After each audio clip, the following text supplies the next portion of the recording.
मैं क्यों कह रहा हूं, हमारे कई बीजेपी के भी सदस्य और अलग अलग दलों के सदस्य ने आंगनवाड़ी और आशा कर्मियों की बात की और कहा कि ये फ्रंटलाइन वर्कर्स के लिए तालियां बजी, फ्रंटलाइन वर्कर्स के लिए अन्य तरह के समारोह हुए। लेकिन सर, वो फ्रंटलाइन वर्कर्स जिंदा इंसान हैं। वो तालियों से उनका पेट नहीं भरेगा, सिर्फ उनकी वाहवाही होगी, उससे उनके घर की चिंताएं खत्म नहीं होंगी। आंगनवाड़ी वर्कर, आशा वर्कर आपके हेल्थ का पूरा बोझ ढोते हैं अपने कंधों पे। उनके कंधे पर जो बोझ है वो दिनों दिन बढ़ता जा रहा है sir. They are overworked and underpaid. काम इतना ज्यादा और उसके एवज में उन्हें हम क्या दे रहे हैं? कोई सोशल सिक्योरिटी नहीं। कितना मानदेय? पीनट्स। ये नजरिया आपको राइट टू हेल्थ के विस्तारीकरण और उस गोल तक पहुंचने में मदद नहीं करेगा। ये मैं आपके लिए नहीं कह रहा हूं। ऐसा नहीं कि राइट टू हेल्थ पर पहली बार, जबकि मैं इस पर रिसर्च कर रहा था सर, बमुश्किल 10-12 मिनट लूंगा, खत्म कर दूंगा। इस पर जब मैं रिसर्च कर रहा था तो संविधान सभा की बैठकों में भी चर्चा हुई। खास करके एक व्यक्ति जिनके बारे में बहुत कम लोग जानते हैं कि उन्होंने पब्लिक हेल्थ सिस्टम के बारे में क्या कहा, मैं बाबा साहब को इस बहस में लाना चाहूंगा। बाबा साहब का नजरिया बिल्कुल साफ था कि public health system, social security के बगैर नागरिक का सबलीकरण नहीं हो सकता। और आज हमने उस छोटे से फॉर्मूले को भुला दिया है। उसको वापस लाने की जरूरत है। और मैं समझता हूं, माननीय मंत्री जी ने एक बात कही, मैं सहमत हूं कि बजट लगातार बढ़ा रहे हैं। मंत्री महोदय हैं, माननीय उपसभापति महोदय, ये जो आंकड़ा है ना, इस आंकड़े का व्याकरण अद्भुत है। मेरी सैलरी, मैं विश्वविद्यालय से लेता हूं, मेरी सैलरी बढ़ी, मान लीजिए इंक्रीमेंट लगता है तो वो बढ़ा एक साल में। अब उस इंक्रीमेंट को आप इन्फ्लेशन के इंडेक्स में देखिए। आप अगर एलोकेशन का रियल टाइम वैल्यू जज करेंगे ना, तो आपको लगेगा कि it is too little and even too late. तो आंकड़ों को लेकर के कहेंगे कि यूपीए के दौरान इतना था, हमने इतना बढ़ाया, बाकी इंडाइसेस को सामने रखिए और तब कहिए। और दुनिया के गरीब गरीब मुल्क सर हमसे ज्यादा खर्च कर रहे हैं, हमसे गरीब हैं, लेकिन हेल्थ में उनका एक्सपेंडिचर हमसे ज्यादा है, क्योंकि वो जानते हैं कि जब तक पब्लिक हेल्थ पैरामीटर्स को दुरुस्त नहीं किया जाएगा, आप कितनों रेटोरिकल चीजें कर लें, वो जमीन पर कभी भी नहीं आ पाएंगी। सर, ग्रामीण भारत हमारी चर्चा से अक्सर विलग रह जाता है।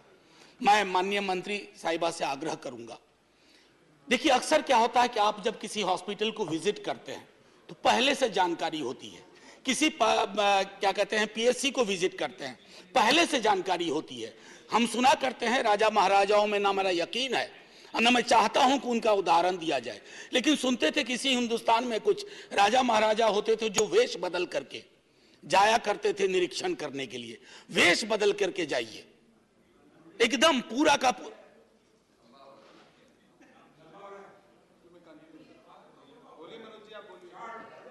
आप बोले, आप इधर चेयर की तरफ देखें प्लीज। आपस में एक माननीय उपसभापति महोदय, दो उदाहरण छोटा छोटा दूंगा। अटल जी, एक दिन अटल जी बोल रहे थे, कांग्रेस के कुछ सदस्यों ने टोका कि अटल जी इतना लंबा बोल रहे हैं।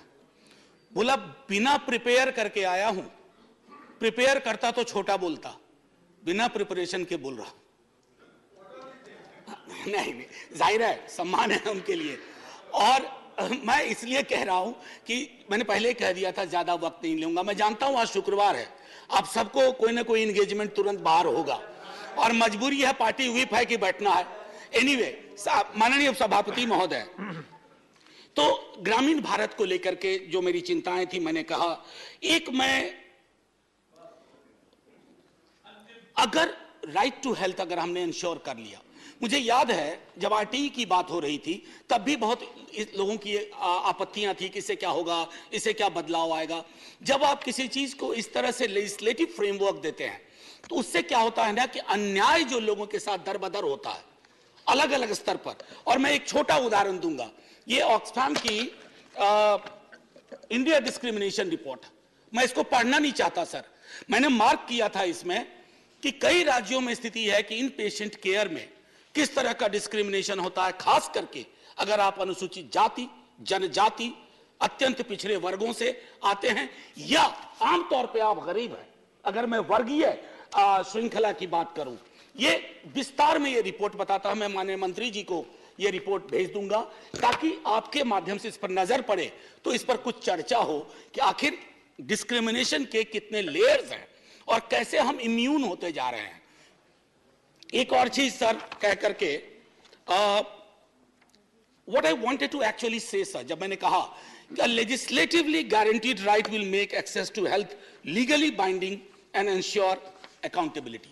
दवाई की बढ़ती कीमतों के बारे में मैंने पहले भी कहा था, दोबारा कह रहा हूं, मेंटल हेल्थ, मानसिक रोग को लेकर के बहस में भी कम चर्चा हुई थी। मेरा उद्देश्य था कि इस पर व्यापक चर्चा हो, क्योंकि कोविड पेंडेमिक के बाद मेंटल हेल्थ के केसेस में बाढ़ सी आई है, और उस बाढ़ की वजह से सर एक बड़ी आबादी है जो अफोर्ड नहीं कर सकती है। इंश्योरेंस कंपनियां हैं, उनसे आप कभी बात करके देखिए, रैंडम चेक करवाइए, कई सारे जो मेंटल हेल्थ एलिमेंट हैं उनको वो क्लेम में आने ही नहीं देते हैं। ये सारी चीजें मैं समझता हूं कि अगर हम इस पर चर्चा करें। फ्रंटलाइन वर्कर्स के बारे में मैंने आपसे कह दिया, सिर्फ इतना कहूंगा कि सुप्रीम कोर्ट ने भी अप्रैल 2022 में पेमेंट ऑफ ग्रेच्युटी एक्ट को कहा था एप्लीकेबल करो आंगनवाड़ी सेंटर्स में।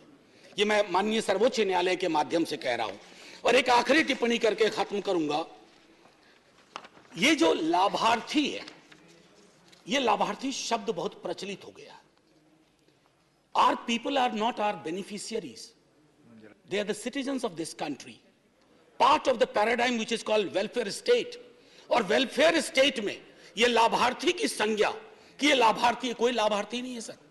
मैंने बार बार कहा इसी सदन में, बड़े कोई भी पार्टी, आजकल तो कंपटीशन चल पड़ा है, मुफ्त मुफ्त मुफ्त, अरे मुफ्त कुछ नहीं है, उसका टैक्स है, किसी भी फॉर्म में हो, आप उसके टैक्स का एक मिनिमम रिलीफ दे रहे हैं, इसको मुफ्त मत कहिए। और ये बेनिफिशियरी के नजरिए से मत देखिए, राइट के नजरिए से देखिए, अधिकार के नजरिए से देखिए। सर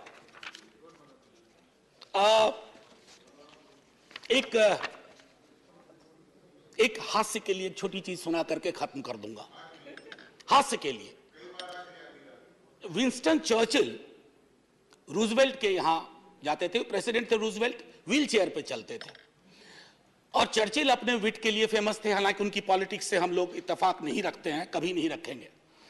तो चर्चिल साहब को व्हाइट हाउस में ही कमरा मिला करता था, तो वह नहा रहे थे, और उनकी नहाने की आदत थी कि नग्नावस्था में नहाते थे। तो रूजवेल्ट पहुंच गए, रूजवेल्ट ने पूछा, जैसे ही व्हील चेयर वहां ले गए तो हकबका के रूजवेल्ट अपनी व्हील चेयर को मोड़ा। अब चर्चिल देखिए कैसे संभालते हैं, वो कहते हैं, Look, Mr. President, Prime Minister of UK has nothing to hide from you. मैंने इसलिए कहा थोड़ा हल्के माहौल के लिए, मैं इच्छा बड़ी थी कि मैं डिवीजन ले लूं इस पर, मत विभाजन की मांग करूं, क्योंकि यह बिल हम सब के मन का है।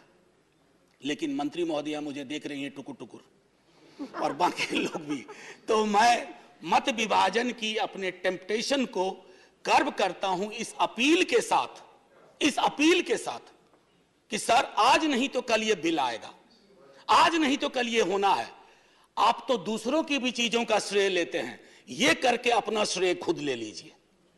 अगर आप ये कर बैठे तो एक बहुत बड़ा एहसान होगा इस देश पर, इस देश के नागरिकों पर, और शायद एक आगे जब हम बात करेंगे ना, तो हेल्थ को लाभार्थी के नजरिए से नहीं, अधिकार के नजरिए से बात करेंगे। हमारे आशा कर्मी प्रोटेक्टेड होंगे, आंगनवाड़ी कर्मी प्रोटेक्टेड होंगे, डॉक्टर पेशेंट रेशियो बेहतर होगा, पीएचसी लैक लस्टर नहीं होगी, सरकारी अस्पताल में कुत्ते नहीं सो रहे होंगे बेड्स पे, ये शायद बेहतर परिस्थितियां होंगी। Thank you so much sir, thank you to all my friends for great participation. जय Hind, let's keep talking like that.